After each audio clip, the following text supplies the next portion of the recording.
Zéro bêtise, Nati Lokole, stop.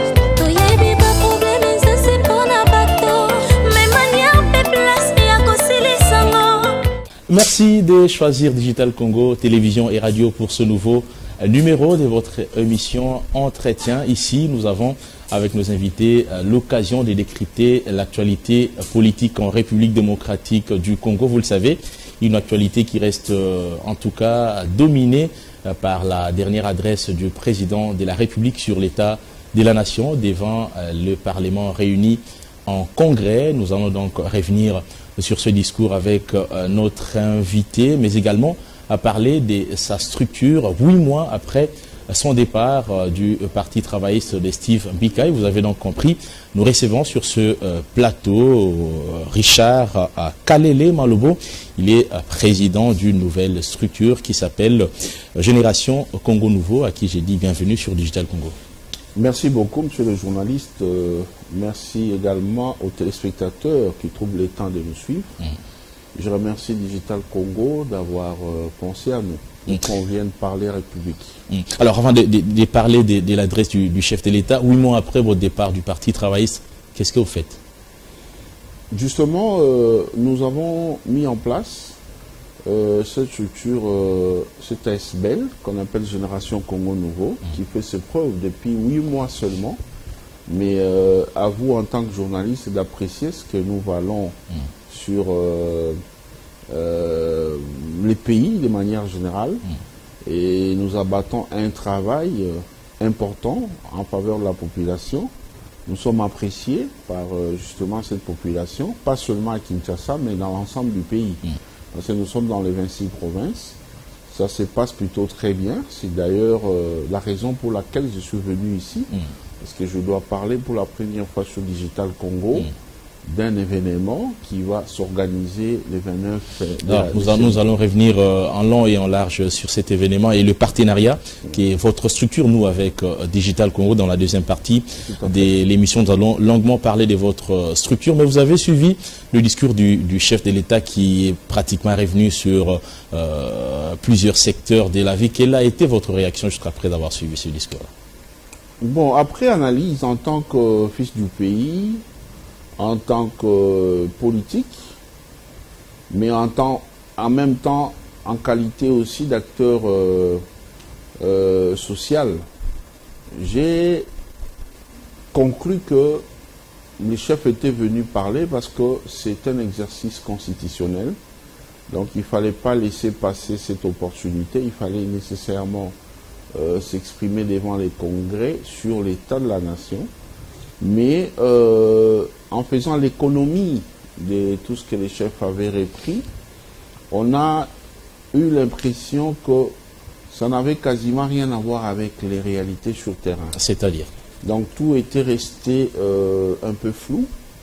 Les chefs étaient, on dirait, dans des généralités, parce que les Congolais attendaient entendre les chefs parler, évoquer la question liée, par exemple, à l'insécurité que nos compatriotes de l'Est vivent depuis plus de 2 décennies, parler de cela avec précision, détail. La population avait quand même besoin de savoir les clauses. Qu'est-ce qui est prévu? Ça va durer combien de temps? Parce qu'avant d'attaquer, avant d'affronter l'ennemi, il faut savoir, ils ont pris le temps certainement d'étudier les bastions de tous ces rebelles. Et ils ont certainement estimé les temps qu'il faut mettre pour les attaquer. Or, nous savons les conséquences de lorsqu'on fait appel à une armée étrangère pour vous aider. Nous l'avons vécu ici avec Mouzé, vous vous souvenez, des mêmes Ougandais, Rwandais qui l'avaient accompagné. Arrivés ici, ils ne voulaient plus partir. Ils commençaient à exiger plus. Alors, ça se passe, on n'invente pas la roue. Ce qui avait existé continue à exister et va encore exister. Alors, c'est quand même important de savoir les clauses liées, par exemple, au temps à mettre. Mais le chef de l'État l'a dit, il va veiller personnellement pour que cette mission ne puisse pas être... En cette matière-là, je ne suis pas expert, mais avec la connaissance qu'on peut avoir, la connaissance générale sur ce genre de questions, je pense que sur des cas comme ça, on ne suppute pas. on parle clairement, on parle franchement. Dans des précisions. Oui, c'est un peu comparable. Parce que selon une certaine opinion, le président de la République est resté flou. Bon, moi je n'utiliserai peut-être pas ces termes, mais moi je dirais que c'était nécessaire que les chefs de l'État parlent avec précision sur quant à la durée, mais aussi à l'apport de l'armée ougandaise. L'armée ougandaise nous apporte exactement quoi? C'est toujours important d'en savoir. Qu'on en parle clairement ou pas, ça n'a rien à voir avec la stratégie de guerre. Parce que la stratégie, c'est sur place, là-bas, sur terrain. Mais parler, par exemple, non, en termes de logistique, ils nous ont apporté ceci, cela. En termes de connaissances de la technologie, ils sont dans ceci, dans cela. C'est toujours important. Donc sur cette question-là, c'était pas vraiment clair et on est resté sur notre soif. Je sais que le chef de l'État a la possibilité de communiquer à la population à tout moment. Donc j'espère qu'avant la fin de l'année ou au début de l'année qui s'annonce, le chef pourra peut-être donner des éclaircissements par rapport à ça. Vous savez, les investisseurs qui pensent qu'ils rêvent venir investir dans notre pays ont aussi besoin d'avoir des précisions par rapport à tout ça. Parce qu'il y en a qui visent à investir pour exploiter le côté est du pays. Alors, s'ils n'ont pas de précisions sur ce qui se passe, c'est quoi la nature de l'intervention ougandaise et qu'est-ce qui se passe exactement, ça empêche, ça dissuade les investisseurs à venir. Donc, c'était vraiment important de clarifier les choses par rapport à ça.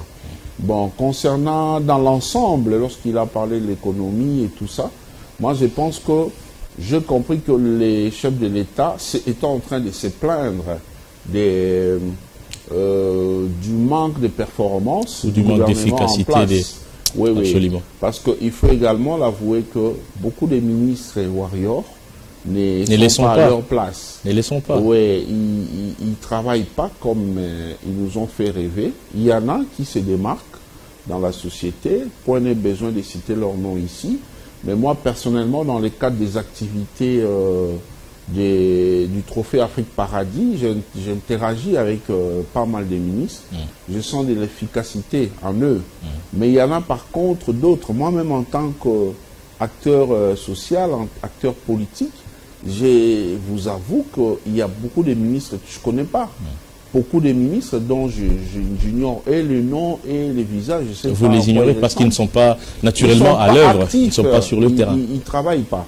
Donc, si vraiment on veut compter, je ne sais pas si on peut dépasser les 10 doigts des deux mains pour parler des ministres qui se font entendre, qui bossent effectivement. Donc, je pense que c'est vraiment nécessaire.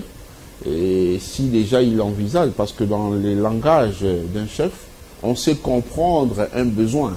On a senti le besoin d'un remaniement et nous affirmons ici que c'est vraiment important de le faire. C'est vrai, dans le langage du chef de l'État, on sent le besoin d'un remaniement. Mais pourquoi? C'est d'ailleurs l'avis d'une certaine opinion. Pourquoi le chef de l'État donne l'impression d'être un plaintif devant le Parlement réuni en Congrès? Bon, écoutez, parce que s'il faut parler de l'inefficacité de certains membres du gouvernement, mais il faut les faire partir du gouvernement au lieu de se plaindre devant le Parlement. Oui, écoutez, M. Jourès, moi j'ai un style de faire des reproches ou de critiquer les actions d'un chef. Lorsque quelqu'un est élevé en dignité, on peut critiquer ses actions sans forcément chercher à dénigrer sa personnalité. J'ai une certaine façon de faire.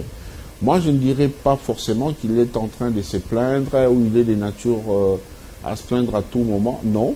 Mais je dirais par contre que il est peut-être dans une logique du socialisme ou peut-être dans des partis politiques, on ne blâme pas les gens, on fait des rappels à l'ordre plusieurs fois.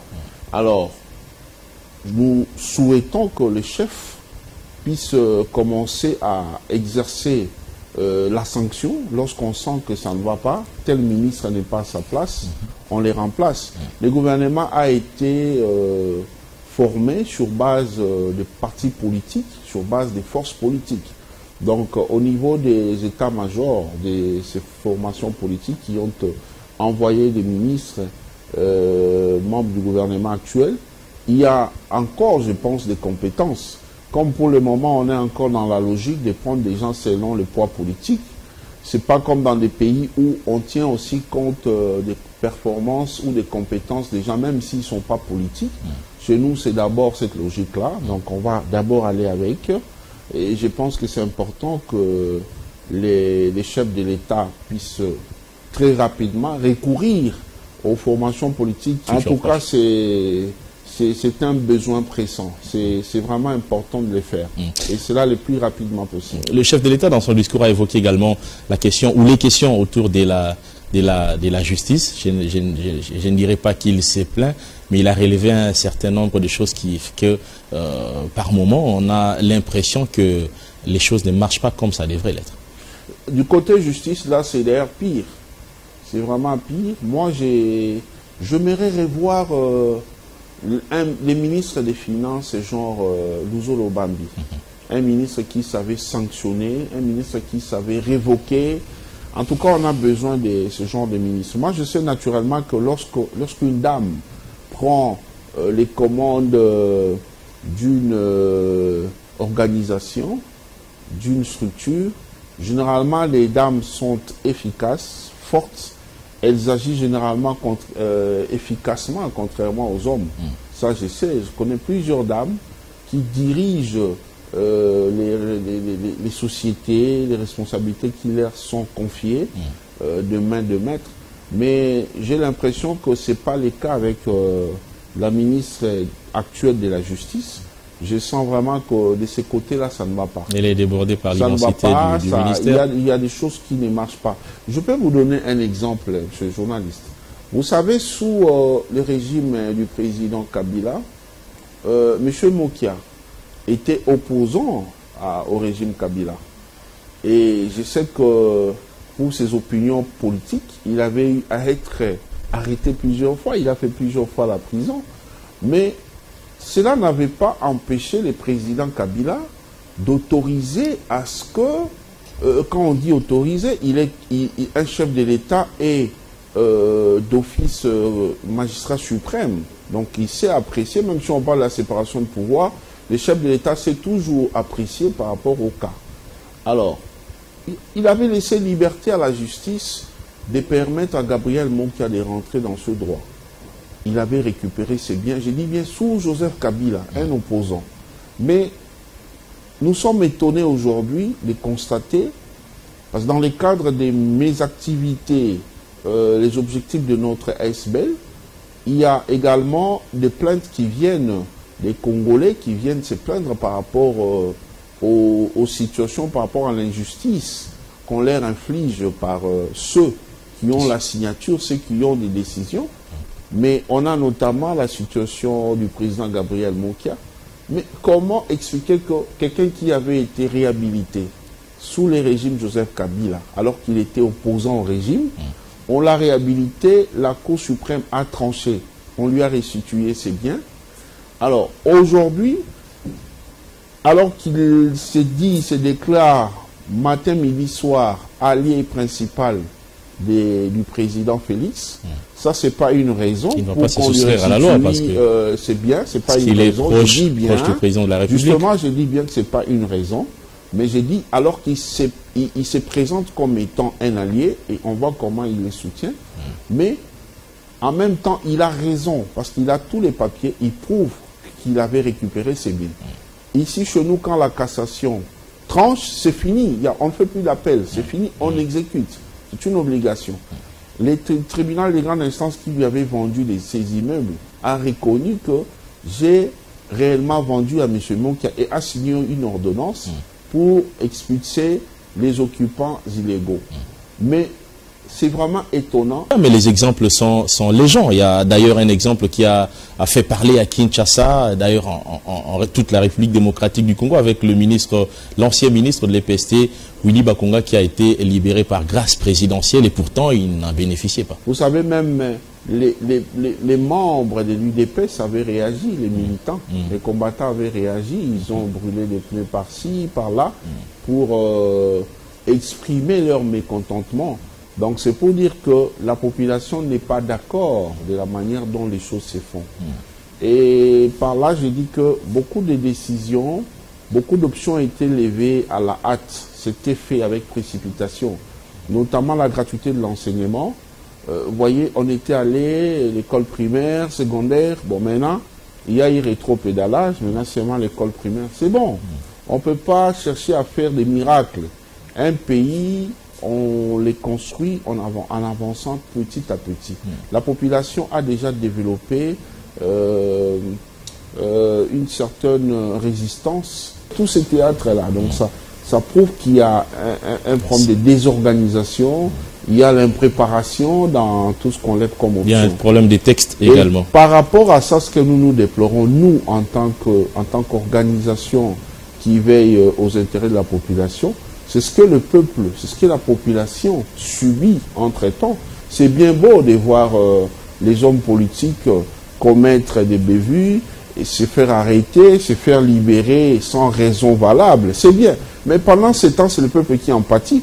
Parce que quand il s'agit par exemple de quelqu'un qui a détourné les deniers publics en termes de millions, cet argent pouvait être affecté à d'autres choses. Hier, on est resté immobilisé devant les palais du peuple pendant près de 2 heures de temps sous la pluie. Pourquoi? Parce qu'on ne savait pas rouler, il y avait débordement d'eau, ça atteignait pour des gens qui marchaient à pied jusqu'à leurs genoux. Alors, cet argent-là pouvait servir à faire construire des rigoles, au besoin les faire cuirer régulièrement. Mais parce qu'il y a eu quelque part détournement, des gens ont détourné, ces gens-là se font libérer à tout moment. Vous voyez, ça pose problème. Donc moi, je n'ai rien contre les gens, contre les individus, mais ce que je souhaite ici, si les services du chef de l'État me suivent, c'est de veiller aux intérêts de la population. Tout ce qu'ils font, les faits et gestes du président sont directement consommés par la population. Alors quand c'est une mauvaise consommation, ça dérange tout un peu. Alors nous allons prendre la deuxième partie de cette émission, mais vous avez passé, ça fait pratiquement 8 mois que vous n'êtes plus aux côtés de Steve Bikayi parce que vous étiez un cadre du parti travailliste. Aujourd'hui, c'est vrai que vous êtes à la tête d'une structure Génération Congo Nouveau, mais vous êtes de quel bord politique?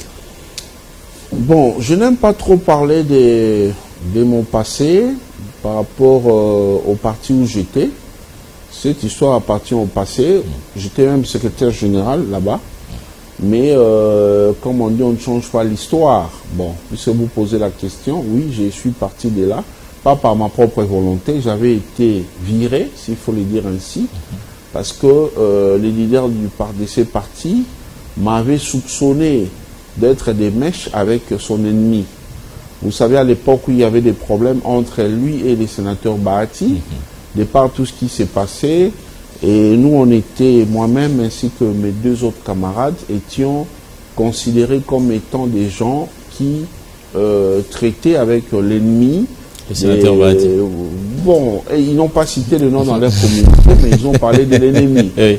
J'étais déjà surpris d'apprendre que en politique, moi je pensais qu'il y avait que des adversaires, mais j'étais surpris d'apprendre qu'il y avait des ennemis. La politique à la congolaise. Là j'étais étonné, donc j'avais compris que c'est la politique des Congolais. Et on avait été viré parce qu'on ne se présentait plus à des réunions. On avait nos raisons personnelles. Je ne pouvais pas prendre part, moi alors que père de famille, beau-frère, beau-fils, et on a des églises, nous avons des endroits où on se fait respecter. On ne pouvait pas continuer à accepter d'être tout le temps interpellé par toutes les personnes qui nous considèrent, qui nous respectent, pour dire que non, votre leader là-bas pleure pour les posters, pour ceci, ça nous gênait quand même. Alors comme on avait fait observer nos opinions, et qui étaient mal comprises, alors on avait pris le temps de rester observer à la maison. Et pour les partis de l'époque, nous observions cette attitude parce que nous étions des mèches avec leur ennemi. Alors c'est comme ça qu'un communiqué sera signé pour nous mettre à la porte. Alors eux pensaient nous avoir punis alors que c'était une délivrance pour nous. J'avais jubilé ce jour-là comme vous n'avez pas idée. Et ça m'a permis de prendre le temps de commencer à encadrer les jeunes. Mais justement, avant d'en arriver, vous êtes de l'Union sacrée, vous êtes de l'opposition, parce qu'en tant qu'acteur politique, vous devez avoir une position. Non, je suis une ASBL. Je suis une ASBL. J'ai précisé, c'est une ASBL à caractère politique. Là, vous parlez des Générations Congo Nouveau. Génération je parle Congo de vous. Nouveau. Oui. Je parle de vous, Richard Oui, Kalele. oui, moi, en tant qu'acteur politique, en tant que Congolais, je dois avoir mes opinions. Nous ne sommes pas ici dans les urnes où il faut déjà faire les votes. Je suis en train d'apprécier, il y a le président Kabila qui a géré, qui est passé avec son régime. Et on a une idée de ce qu'a été son régime. Le régime du président Fachi est arrivé. Ils sont en train de gérer. Nous sommes en train de voir. Nous sommes en train de vivre tout ce qui se passe. Vous n'êtes pas tenté d'embrasser l'Union sacrée? Non, non, je ne suis pas du tout de l'Union sacrée. Je suis bien avec plusieurs acteurs politiques du famille du président Kabila. Je suis en bon terme avec plusieurs membres de la famille politique du président Félix. Mais je n'ai personnellement pas de parti pris. Donc, j'apprécie tout ce qui est bon. C'est d'ailleurs la raison qui ferait que vous verrez que parmi nos nominés pour les trophées Afrique Paradis, il y aura les acteurs politiques de tous bords. Il y en aura de la Kabylie, il y en aura du fascisme, vous les verrez. Alors, donc, je n'ai pas d'appartenance, de couleur politique, je n'en ai pas. Alors, parlons un peu de la structure que vous avez créée après votre départ du Parti travailliste Congo, Génération Congo Nouveau. Oui, la Génération Congo Nouveau est une ASBL qui est à caractère... C'est pas un parti politique? Non, pas un parti politique. Oui. Une ASBL à caractère politique. Pourquoi nous l'avons préféré ainsi? Parce que nous avons principalement comme objectif la lutte contre les antivaleurs. Il y a des hommes politiques qui ont détruit ces pays. On a toujours critiqué les présidents passés, ainsi de suite. Mais les présidents n'avaient pas le temps d'aller sur terrain pour aller appeler les militants à venir se faire soudoyer moyennant un peu d'argent pour aller chanter par-ci, par-là. Ce sont les acteurs politiques, les collaborateurs des présidents qui ont eu à gérer ces pays. Et à cause de ces pratiques, aujourd'hui, notre jeunesse est abrutie. Si vous voyez ce qui se passe, si on parle aujourd'hui des Koulouna, on parle aujourd'hui de tous ces phénomènes-là, Bombay et tout, mais ce sont les politiques véreux qui ont installé ces pratiques dans la société. Pourquoi? Parce que ici au Congo, en réalité, moi je le dis toujours, il n'y a pas beaucoup de partis politiques réels. En tout cas, si je compte, je ne peux pas aller au-delà des 4, d'après moi. Et c'est vérifiable, moi je parle avec réalisme. Il n'y en a pas plus de 4, c'est 4 max. Alors, tous les autres partis là, il y en a plus de 700 au ministère de l'Intérieur. Ce sont des entreprises politiques privées. Nous, à la GSN, on les considère ainsi. Entreprises politiques privées. Pourquoi je dis ça? Parce que quelqu'un qui investit avec espoir de gagner un poste et récupérer l'argent de son investissement. L'autorité morale, le seul investisseur. Oui, les gens qui font ça, ils font ça pour gagner. Parce que dans la plupart des cas, les membres ne contribuent pas. Oui, les membres ne contribuent pas justement parce qu'ils se rendent compte qu'ils n'ont pas affaire à un parti politique. Il y a des partis politiques. Et ils attendent quand même des bénéfices, des postes. Non, non, mais attendez. Lorsque vous avez affaire à un président qui, je ne sais pas, qui est mécanicien, il devait être, je ne sais pas, avocat ou je ne sais pas quoi. Du coup, il devient autodidacte en politique, il vient s'improviser politicien. Il tient mordicus de devenir ministre. Alors pour ça, il est prêt à faire des pactes même avec les diables, pourvu de devenir ministre. Quand je dis ça, c'est-à-dire, monsieur n'a pas de vision, n'a pas d'idéologie. Parce qu'on ne vient pas en politique parce que c'est mon frère, c'est mon oncle, c'est ma tante. Non, il faut venir parce que vous poursuivez un but, un objectif. Il faut suivre l'idéologie et non la personne. Raison pour laquelle vous avez opté d'abord pour la formation, sinon voilà, l'encadrement des jeunes. Tout à fait. Alors, ce qu'on a vécu dans ces pays, c'était quelqu'un qui dit « Ah non, parce que le président veut avoir beaucoup de militants, beaucoup de partis politiques, membres de sa famille politique. J'en crée moi aussi. Alors, il n'a pas de militants. Qu'est-ce qu'il fait? À chaque fois qu'il faut prouver à l'entourage du chef de l'État qu'il est populaire, il loue les gens, il prend des chaises en location, il prend également des militants. J'étais secrétaire général d'un parti politique j'ai côtoyé mes collègues, des choses que vous avez secrétaires faites, généraux de des choses l'époque. que vous avez faites également au PT. En tout cas, je n'affirme pas, je ne dis pas ça, mais je vous parle parce que en tant que secrétaire général, j'avais, on était à l'époque dans l'opposition, donc il y avait des actions communes qu'on menait en tant que parti d'opposition. On savait ce qui se passe à l'époque. Donc il y avait des rubriques location militants. Vous louez les militants lorsqu'ils viennent, vous remettez 10 000, 10 000, 10 000. Et il y a même des présidents des partis politiques qui sont tellement égoïstes qu'il ne fait même pas confiance à ses collaborateurs. C'est lui-même qui vous remet. le verrez lui-même là, il vient, il se met à la porte, il distribue. Donc il bloque tout le monde dans la parcelle. Avant de sortir, vous sortez 10 000, tu sors 10 000. Et des choses comme ça, on a vécu ça dans ces pays. Et quand il fait ça, après, vous voyez la personne devenir furieuse. C'est-à-dire, il pense à son argent. Et une fois qu'il devient ministre, il n'a pas de compte à rendre à qui que ce soit. Parce que là, d'abord, l'objectif, c'est de récupérer son argent, en plus avec intérêt. C'est pourquoi il y a eu beaucoup de cas de détournement dans ces pays, parce que les gens venaient en politique pour chercher de l'argent et non pour servir la population. Et justement, on atterrit...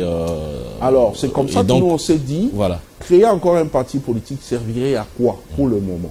Il y en a déjà plus de 700 reconnus officiellement, et il y en a plusieurs, il y a plusieurs petits présidents des partis politiques disséminés à travers les pays.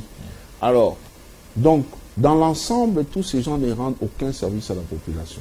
La population est sous-estimée, on les a fabriqués, on a travaillé leur cerveau pour leur dire vous êtes des sous-hommes.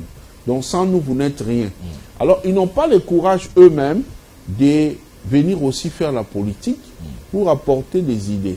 Alors nous sommes en train de réformater tous ces jeunes-là du point de vue des mentalités. Nous donnons des enseignements, des formations à ces jeunes-là pour leur faire comprendre que ce pays appartient à nous tous. Si on ne veille pas à ça aujourd'hui, demain nos enfants et nos petits-enfants n'auront pas l'occasion de pouvoir bénéficier d'un pays stable. On risque même de voir les pays partir. On risque de vivre la balkanisation parce que nous sommes dans la distraction. Nous sommes en train de travailler, de lutter pour que les jeunes se réveillent, pour qu'ils s'élèvent. Il y a plusieurs jeunes dans ces pays qui sont licenciés, gradués, mais qui ne savent pas aller trouver de l'emploi. Ils n'ont pas ce courage-là. Pourquoi? Parce qu'il est conscient lui-même, il sait que je ne sais pas écrire, je ne sais pas parler français. J'ai de la matière, mais je ne saurais pas aller travailler à Lingala. Il reste chez lui, il n'y a pas d'emploi et tout ça. Chez nous, on les aide gratuitement à venir apprendre à parler et écrire les français. Wow. Nous les faisons également pour l'anglais. Question aussi de leur permettre de servir peut-être d'interprètes à des endroits où on en a besoin, moyennant un peu d'argent. Nous les aidons également à apprendre les 4 langues nationales. En faisant cela, nous combattons directement les tribalismes. Parce que quand je suis mes Congo, je me retrouve chez les Louba, je parle les Tchoulouba couramment, parce que c'est mon pays, je peux me retrouver dans n'importe quel coin du pays, librement. Ils apprennent également l'informatique, ils apprennent le cours de droit de l'homme, et là on se base sur la Constitution, parce que tout est calé là-dedans. Les jeunes se font manipuler parce qu'ils sont ignorants de leurs droits et devoirs. Et nous là-bas, nous les aidons à comprendre leurs droits et devoirs. Vous savez, on a initié dans ce pays une opération de récolte des signatures pour réclamer à la régie des eaux et à la SNEL pourquoi ils nous infligent ces traitements injustes alors que la Constitution prévoit en son article 48 qu'on a droit à accéder à l'eau et à l'électricité. Ils ne nous donnent pas ça. Si moi je viole la Constitution aujourd'hui, on viendra m'arrêter. Mais pourquoi quand c'est la SNEL et la régie des eaux, on ne les fait pas? Ce sont des personnes morales qui doivent répondre de leurs actes. Alors, grâce à la connaissance, grâce à ce que nous faisons à la GSN, nous avons également ce droit, dans l'article 27 de la Constitution, de faire initier des pétitions. Et on est en pleine opération de cela. Vous voyez? Donc, nous ouvrons un peu les yeux, nous rendons normaux les citoyens, pour qu'ils puissent se défendre, se prendre en charge, comme disait Mouzé. Alors, c'est une très belle initiative. Ça fait partie de l'éveil patriotique. Oui. Alors, parlez-nous un peu de cet événement que vous organisez le 29 et puis le partenariat avec Digital. Voilà. La GSN a levé l'option de fonctionner sur base de 2 sanctions. En dehors de formation et tout ce que nous faisons là, pour faire une grande armée des citoyens normaux Patriotes qui œuvrent pour leur pays, pour la patrie. Nous avons également deux sanctions avec lesquelles nous marchons. Nous avons la sanction négative. Chez nous, à la GCN, lorsque quelqu'un vient se plaindre par rapport à une injustice qui lui est infligée, on m'a ravi ma maison, on m'a fait ceci, on m'a fait cela, il brandit les preuves. Les avocats, parce qu'on a tout un collectif, les avocats prennent le temps de vérifier. S'ils trouvent que la personne a raison, nous aidons la personne à aller vers la justice pour obtenir réparation. Si ça marche, c'est bon. Si ça ne marche pas, pourquoi? Parce que les magistrats ont des mèches avec les camps adverses. Parce que son bourreau a des fonctions ou avait des fonctions. Nous, à la GCN, on ne blague pas. On passe à la télé, nous dénonçons. Nous citons même les noms, nous brandissons tout. Nous faisons la dénonciation. Donc ça, c'est une sanction négative pour nous. Mais comme vous savez, les mondes marchent de manière bipolaire. On a les côtés positifs et négatifs. Alors, côté négatif, comme déjà on est dans ça, je ne sais pas aller trop dans le détail, on a aussi les côtés positifs où on encourage ceux qui se démarquent dans la société. On a beaucoup de mauvais souvenirs des politiques qui ont endeuillé ces pays, qui ont pillé les pays, qui ont fait des choses impossibles, des choses inacceptables. Et jusqu'au jour d'aujourd'hui, il y a des politiciens, il y a ceux qui ont eu la chance d'avoir des postes dans ces pays qui continuent à faire des choses inciviques dans la gestion. Alors, nous, en tant que génération Congo Nouveau, nous disons il ne faut pas laisser la population, il ne faut pas laisser les jeunes à continuer à vivre ces désagréments. Il faut également parler de ceux qui se démarquent dans la société. Il y en a plusieurs qui posent des bons actes dans la société, mais qui passent inaperçus, tenant compte des directives ou des mesures prises par le gouvernement concernant Covid. On ne sait plus réunir beaucoup de gens. Vous voyez, quand on parle d'exposition, c'est vraiment un Windsor où il y a des gens qui se côtoient et ainsi de suite. On vit nous-mêmes ce qui se passe actuellement avec Covid dans ces pays. Je ne sais pas s'il y a une seule maison où les gens ne sont pas tombés malades ces derniers temps de grippe. Alors, comment ça se fera? Pour éviter cela, on a supprimé les 2 jours d'exposition. Donc, on a laissé que la soirée du 29. Donc, le 29, là, on va quand même déjà commencer dans la matinée avec quelques conférences, ainsi de suite. L'événement aura Parce que lieu les où? personnes qui seront primées sont considérées comme étant des modèles. Alors, on ne peut pas seulement, on vous prime, vous prenez votre prix, vous disparaissez. Non. Il faut expliquer à la jeunesse qu'est-ce que vous avez fait, comment vous avez procédé malgré les difficultés, malgré les problèmes de la vie qui ne manquent pas. Comment avez-vous fait pour devenir, atteindre les niveaux d'être un modèle au point d'attirer l'attention de la GCN. Alors ces gens-là auront à parler, pas seulement ces jours-là, et puis ça ne serait pas eux tous, mais nous aurons à le faire continuellement pour aider la jeunesse. Parce que c'est bien beau. C'est comme dans la Bible, lorsqu'on nous prêche, on prend les exemples quand Moïse était, quand Abraham était. Ce sont des histoires dont nous croyons parce que nous sommes chrétiens croyants. Quand on vous parle de quelqu'un, la personne vous parle, la personne est là sur place, elle vous parle d'elle, elle vous parle de sa vie.